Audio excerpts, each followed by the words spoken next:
Bonjour. Patricia m'a posé une question très difficile, parce que souvent très douloureuse. C'est de se poser la question de ce qui se passe lorsque quelqu'un décide de quitter volontairement l'existence, d'une manière ou d'une autre, et de quelques noms qu'on appelle cette manière de vouloir quitter l'existence, la plupart du temps parce que il y a des souffrances qui deviennent plus portables, enfin plus supportables. Et la question en filigrane qui vient dessous, c'est oui, mais qu'advient-il de ces personnes qui ont volontairement quitté la vie? Et ce qui n'est pas dit évidemment, mais c'est implicite parce que ça fait partie de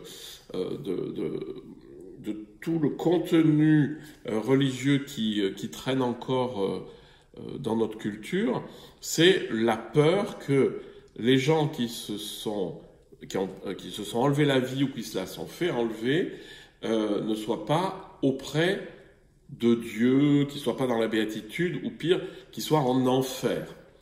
Alors il faut juste savoir que historiquement, si les églises chrétiennes, mais surtout l'église catholique, mais ça se trouve aussi dans d'autres traditions, ne veulent pas du fait de quitter volontairement la vie, c'est parce que la théorie est la suivante: la vie nous est donnée, alors par Dieu, la vie nous est donnée, on n'a pas le droit de se l'enlever.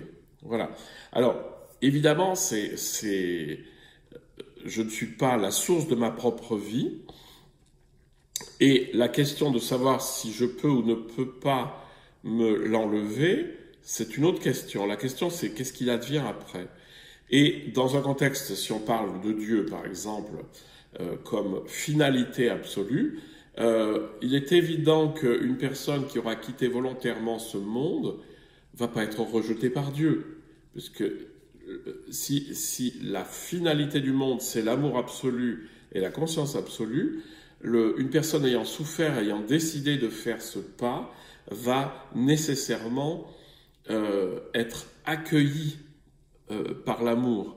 Donc de dire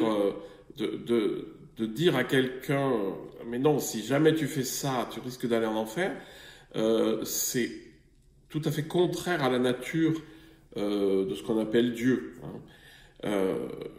On sait que historiquement les églises ont fait ça, en fait, pour éviter que les gens ne choisissent cette porte de sortie à des situations intenables. Au point qu'au Moyen-Âge, on jugeait les gens qui s'étaient suicidés. C'est-à-dire que on jugeait même le corps de la personne, on mettait le corps en prison et on jugeait le corps pour pouvoir dire cette personne n'ira pas au paradis et on va l'enterrer à l'extérieur du cimetière, ce qui était considéré comme sortir, enfin ne plus être en communion avec Dieu. Donc ça, c'est des choses historiques, mais ce qui est évident, c'est que par rapport à la nature divine, il est impensable que quelqu'un qui sorte de cette vie volontairement puisse être rejeté par le fondement de ce qui fait le monde, puisque c'est vraiment de l'amour. Donc quoi qu'il advienne, de quelque manière que ça advienne, il n'y a pas d'automatisme du genre si je m'ôte la vie moi-même, j'irai en enfer. C'est pas vrai. Voilà.